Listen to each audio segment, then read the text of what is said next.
बूढ़े गिद्ध की सलाह। किसी घने जंगल में गिद्धों का एक झुंड रहा करता था। उनका पूरा झुंड एक साथ उड़ान भरते और साथ में ही शिकार करते थे। एक बार वह सभी उड़ते उड़ते किसी टापू पर पहुंच गए। वहां बहुत सी मछली और मेंढक रहते थे। उन्हें वह टापू बहुत अच्छा लगा। उसके खाने पीने और रहने की सारी सुविधाएं उस टापू पर मौजूद थी। सभी गिद्ध उसी टापू पर रहने लगे। अब उन्हें शिकार के लिए कहीं जाना भी नहीं पड़ता था। सभी बिना किसी मेहनत के भरपेट भोजन करते और उस टापू पर आसान जीवन जीने लगे। उसी झुंड में एक बूढ़ा गिद्ध भी रहता था। वह बूढ़ा गिद्ध वह सब देखकर बहुत परेशान रहता था। उसे अपने साथियों की आलस भरी दशा देखकर चिंता होने लगी।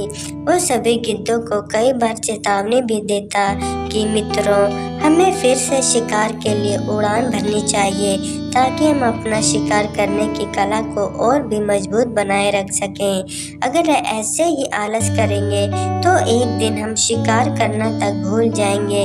इसलिए हमें जल्दी अपने पुराने जंगल में वापस जाना चाहिए।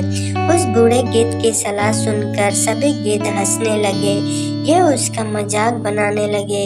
उन्होंने कहा कि बूढ़ा होने की वजह से इनका दिमाग खराब हो गया है, इसलिए हम आरामदायक जीवन छोड़कर जाने की सलाह दे रहे हैं। यह कर गिद्धों के झुंड से उस टापू से जाने से मना कर दिया। इसके बाद वह बूढ़ा गिद्ध अकेले ही वापस जंगल में लौट गया।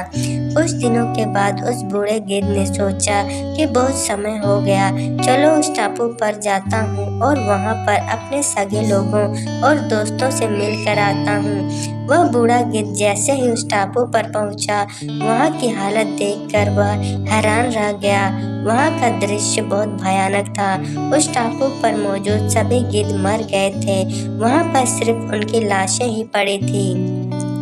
तभी उसे कोने में एक घायल गिद्ध दिखाई दिया। वह उसके पास गया और यहाँ की हालत के बारे में पूछा। उसने बताया कि कुछ दिन पहले इस टापू पर चीतों का एक झुंड आया था, जिन्होंने उन पर हमला कर दिया और सबको मार दिया।